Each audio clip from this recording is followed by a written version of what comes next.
श्रीमन्नारायण चरणौ शरणं प्रपद्ये। श्रीमते नारायणाय नमः।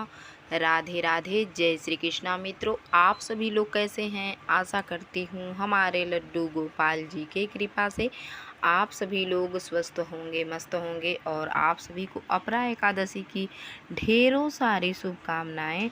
अपरा एकादशी का त्यौहार 2024 में कब मनाया जाएगा, हमें कब व्रत रखना चाहिए और अपरा एकादशी का जो व्रत है, कहते हैं कि समस्त पापों का नाश करने वाला ये व्रत है, तो इस व्रत को हमें ज़रूर रखना चाहिए। वैसे तो समस्त एकादशी समस्त पापों को नष्ट करने वाला ही है, क्योंकि जो एकादशी का व्रत होता है ये हमारे श्री हरि विष्णु भगवान के चरणों में समर्पित ही ये व्रत होता है। तो इसलिए कहते हैं कि संपूर्ण एकादशी, जो साल भर में एकादशी आती है, हमें समस्त एकादशी का पालन करना चाहिए, क्योंकि जो एकादशी का व्रत है ये हमारे समस्त पापों का नाश करने वाला है। तो हमें एकादशी का व्रत जरूर रखना चाहिए।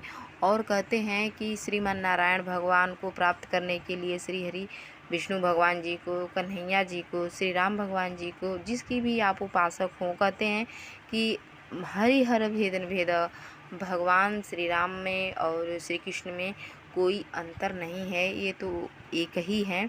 लेकिन आपको जो नाम अच्छा लगे बस आप नाम लीजिए। कहते हैं कि कलयुग जीवन नाम धारा, सुमरि सुमरि नर उतरहि पारा। हमारे कलयुग इतना अच्छा है कि कलयुग में भगवान के नाम से ही कल्याण है। तो दोस्तों, सबसे पहले मैं आप सभी को ये बता दूं कि अपरा एकादशी 2024 में कब पड़ रही है। अपरा एकादशी 2024 में 2 जून को मनाई जाएगी, क्योंकि हिंदू सनातन धर्म में जो हमारे भी त्यौहार आते हैं तो उदया तिथि के अनुसार ही ये व्रत किए जाते हैं। तो उदया तिथि के अनुसार अपरा एकादशी 2 जून को मनाई जाएगी। तो दोस्तों, आप सभी लोगों से यही निवेदन है कि 2 तारीख को ही अपरा एकादशी मनाएं। बहुत से लोग कहते हैं 1 को, तो 1 को छू के भी एकादशी नहीं पड़ रही है। तो आप सभी लोग 2 जून को ही एकादशी का व्रत करें और व्रत मनाएं, एकादशी का पालन करें। तो दोस्तों, हमें यही चाहिए कि सूर्योदय से हम पहले जगें और रोज़ की तरह नित्य कर्म से निवृत्त होने के उपरांत स्नान करें और अपने लड्डू गोपाल जी को पंचामृत से स्नान करवाएं। पंचामृत से स्नान करवाने के बाद अगर आपके घर में गंगा जल या यमुना जल, जो भी अगर आपके घर में अवेलेबल हो, तो आप भगवान जी को उससे क्लीन करें और भगवान जी को स्वच्छ साफ कपड़े से भगवान जी को अच्छे से शरीर को साफ करें, पोछें और इसके बाद अपने लड्डू गोपाल जी को सुंदर सा वस्त्र धारण कराएं। जैसा कि हमने देखिए अपने गोपाल जी को वस्त्र धारण करा करके बिठा लिए हैं, इनके आसन पे विराजमान करा लिए हैं। तो ऐसे ही हमें चाहिए कि अपने गोपाल जी की हम सेवा करें और वस्त्र पहनाने के बाद अपने गोपाल जी की जितनी भी ज्वेलरी है, भगवान जी के कानों में, गले में, हाथ के कड़े, बांसुरी भगवान जी को अवश्य देने चाहिए।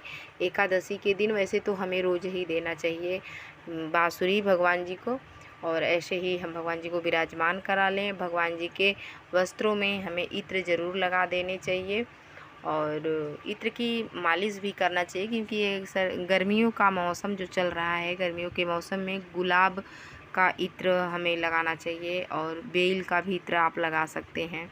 तो ऐसे ही हमें पूजा पाठ करनी है।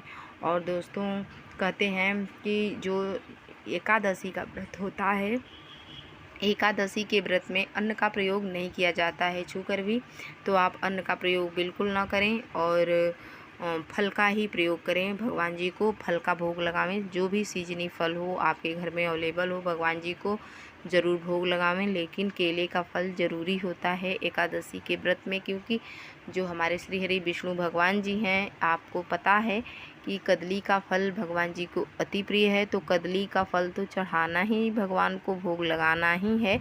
इसके बाद आपके घर में जो भी अवेलेबल हो आप मार्केट से ज़रूर लावें भगवान जी को। आप कहते हैं श्रद्धा अनुसार, जो भी आपके श्रद्धा अनुसार हो पावे आपके, तो वो फल आप ज़रूर भगवान जी के चरणों में समर्पित करें, भगवान जी को भोग लगावें। और सुबह शाम की आरती करना हमें बिल्कुल नहीं भूलनी है। दोस्तों, आप सभी को हम ये भी बताएंगे कि जो एकादशी का पारण है, पारण कब है। तो पारण हमें 3 जून को ही करना है और 5:30 से लेकर 8:44 तक हमें पारण कर लेने हैं। और पारण हमें कहते हैं कि चावल से ही करना चाहिए, इसलिए कि चावल हमें एकादशी के दिन वर्जित रखते हैं। चावल हम बिल्कुल प्रयोग नहीं करते, लेकिन द्वादशी के दिन हम चावल का ही प्रयोग करते हैं। और हमारे गुरुजी भी यही कहते हैं, शास्त्र पुराण में भी लिखा हुआ है कि चावल का ही प्रयोग द्वादशी तिथि में करना चाहिए। कलयुग के प्राणी तो एकादशी का ही पालन कर लें, एकादशी के ही दिन चावल न छुएं न खाएं तो ही बहुत है। नहीं तो इसकी तो मान्यता ये है कि दशमी से ही पालन करना चाहिए, कि हम एकादशी का जो भी लोग व्रत करते हैं और हम दशमी से ही चावल का प्रयोग न करें, न छुएं न खाएं। लेकिन कोई बात नहीं, अगर आप दशमी को भोजन कर ले रहे हैं चावल बना करके, लेकिन एकादशी के दिन न पाएँ न छुएं। दशमी के दिन भी अगर आप भोजन कर ले रहे हैं तो सूर्यास्त के पहले ही आपको चावल का प्रयोग करना है, इसके बाद नहीं। तो दोस्तों, ऐसे ही हमें पूजा पाठ करना है और हमें आरती के उपरांत भगवान जी से क्षमा याचना करना है। हे प्रभु, हमारे पूजा पाठ में जो भी कोई त्रुटियां हुई हों उसे क्षमा कीजिएगा, और जो भी ये हम फल फ्रूट भगवान जी के चरणों में समर्पित किए हैं, ये अपने परिवार के में हम वितरण करें, इसके बाद ही हम इसे अपने को प्रसाद पावें।